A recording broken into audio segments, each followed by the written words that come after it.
വലിയ കണക്കുകൂട്ടലുകളാണ് BJP നടത്തിയത്.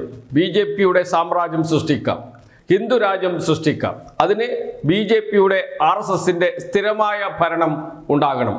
അതിനു വേണ്ടിയിട്ടാണ് വനിതാ സംവരണം എന്ന കള്ളക്കഥ ചമച്ച് മണ്ഡല പുനർനിർണയത്തിലേക്ക് കാര്യങ്ങൾ എത്തിക്കാൻ ശ്രമിച്ചത്. സത്യത്തിൽ വനിതകളെ മുന്നിൽ നിർത്തിയുള്ള ഒരു നാടകമായിരുന്നു BJP നടത്തിയത് എന്ന് എല്ലാവർക്കും ബോധ്യപ്പെട്ടു. ലോക്സഭയിൽ ബില്ലിനെ കുറിച്ച് നടന്ന ചർച്ചയിൽ ഏറ്റവും അവസാനമാണ് രാഹുൽ ഗാന്ധി പ്രതിപക്ഷ നേതാവ് സംസാരിച്ചത്. അദ്ദേഹം പറഞ്ഞ ഒരു കാര്യമുണ്ട്. പ്രസംഗത്തിന്റെ അവസാന ഭാഗത്തിലാണ് അദ്ദേഹം അക്കാര്യം ഉദ്ധരിക്കുന്നത്. Clearly, trying to pass this bill was a mistake because everybody knew there wasn't going to pass. Panic reaction, as I said. So I was watching him and I noticed on my phone 16th of April. And I was like, my God, how crazy. That's the number. 16. This 16 number. This is the number. The whole answer to the riddle is in the number 16. Everything is in the number 16. Now, if anybody understands what I'm saying, please send me a message, and on Twitter you can tell what it is. But the answer to your problems, and you're going to find out very soon, is in the number 16. Thank you, sir.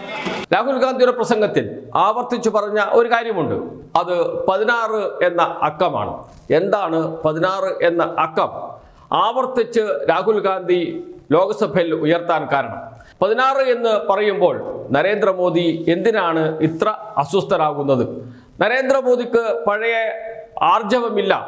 അദ്ദേഹത്തിന്റെ പ്രസംഗങ്ങളിൽ വാക്കുകൾ ഇടറുന്നുണ്ട്, വാക്കുകൾ മുറിയുന്നുണ്ട് എന്ന് രാഹുൽ ഗാന്ധി ആവർത്തിച്ച് പറയുകയും ചെയ്യുന്നുണ്ട്.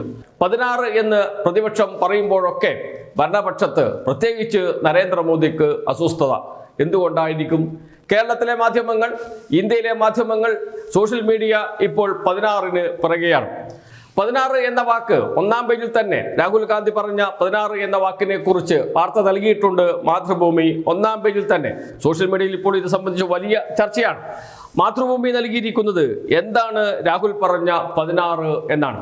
അതിനുശേഷം മാതൃഭൂമി പറയുന്നു, സഭയിലെ പ്രസംഗത്തിൽ തുടർച്ചയായി പലതവണയിൽ രാഹുൽ ഗാന്ധി 16 എന്ന നമ്പർ പറഞ്ഞത് വലിയ ചർച്ചയ്ക്കിടയാക്കി. 16 നമ്പർ പ്രധാനമന്ത്രിയെ വലിയ തോതിൽ അലോസരപ്പെടുത്തുന്നു എന്നാണ് രാഹുൽ പറഞ്ഞത്. ഈ സംഖ്യ എന്തെന്ന് വൈകാതെ വ്യക്തമാകുമെന്നും പറഞ്ഞുകൊണ്ടാണ് രാഹുൽ പ്രസംഗം അവസാനിപ്പിച്ചത്. ഇതിനു പിന്നാലെ 16 എന്താണെന്ന ചോദ്യം വലിയ തോതിൽ ഉയർന്നിരുന്നു. പരാമർശത്തെക്കുറിച്ച് അഭ്യൂഹങ്ങൾ സാമൂഹ്യ മാധ്യമങ്ങളിൽ പ്രചരിക്കുന്നുണ്ട്. 16 എപ്സ്റ്റീൻ ഫയലുകൾ അമേരിക്കയിലെ ഡിപ്പാർട്ട്മെന്റ് ഓഫ് ജസ്റ്റിസ് ഫയലുകളിൽ നിന്ന് അപ്രത്യക്ഷമായി എന്നതിനെ കുറിച്ചാണ് ഇതെന്നാണ് പറയുന്നത്. ഇതാണ് മാതൃഭൂമിയുടെ വാർത്ത. മറ്റു മാധ്യമങ്ങളും ഇതേ വാർത്ത ഇതുപോലെ തന്നെ കൈകാര്യം ചെയ്തിട്ടുണ്ട്. എപ്സ്റ്റീൻ ഫയലുകളെ കുറിച്ച് വലിയ ചർച്ചകൾ ഇന്ത്യയിൽ തന്നെ നടന്നുകൊണ്ടിരിക്കുകയാണ്. അതിൽ പ്രധാനമന്ത്രിയുടെ പേര് പരാമർശിക്കപ്പെടുന്നുണ്ട് എന്ന് പറയുന്നു.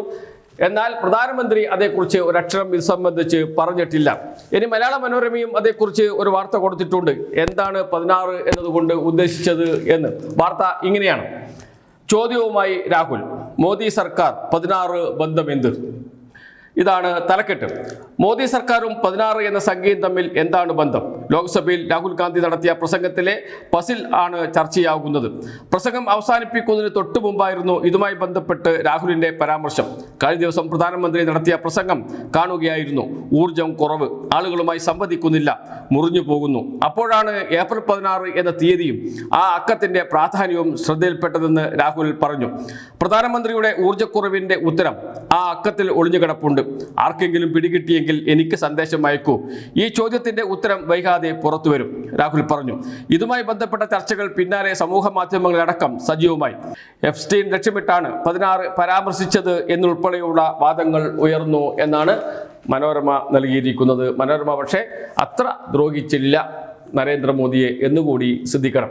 ദേശീയ മാധ്യമങ്ങളിൽ ഇത് സംബന്ധിച്ച് വാർത്തകൾ വരുന്നുണ്ട്. എന്താണ് രാഹുൽ ഗാന്ധി ഉദ്ദേശിച്ച 16 എന്ന്? എല്ലാവർക്കും കാര്യം ബോധ്യപ്പെട്ടിട്ടുണ്ട്. എന്ന് വെച്ചാൽ വനിതാ സംവരണ ബിൽ അവതരിപ്പിച്ച് അടിവാങ്ങി തിരിച്ചുപോയ ഭരണപക്ഷത്തെയാണ് നാം കാണുന്നത്. ബില്ല് പരാജയപ്പെട്ടു. അത് വമ്പൻ തിരിച്ചടിയാണ് BJPയെ സംബന്ധിച്ച്, നരേന്ദ്രമോദിയെ സംബന്ധിച്ച്, BJP സർക്കാരിനെ സംബന്ധിച്ച്. ഇത്തരമൊരു തിരിച്ചടി അടുത്ത കാലത്തൊന്നും ലഭിച്ചിട്ടില്ല BJPക്ക് എന്നതാണ് വസ്തുത. അതിനു പുറമെയാണ് 16 എന്ന വാക്ക് കേരള രാഷ്ട്രീയത്തിൽ ചർച്ചയായത്.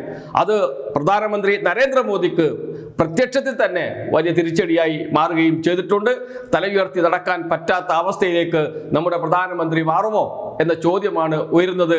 എന്തായാലും 16 എന്ന വാക്ക് രാഷ്ട്രീയ ഇന്ത്യ ചർച്ച ചെയ്യാൻ തുടങ്ങി എന്നത് BJPയെ സംബന്ധിച്ച് മറ്റൊരു വമ്പിച്ച തിരിച്ചടിയാണ്. നരേന്ദ്രമോദിയുടെ അപ്രമാദിത്വത്തിനേറ്റ ഒരു വലിയ അല്ലെങ്കിൽ കനത്ത പ്രഹരവും കൂടിയാണ് രാഹുൽ ഗാന്ധിയുടെ പരാമർശം എന്നതാണ് വസ്തുത.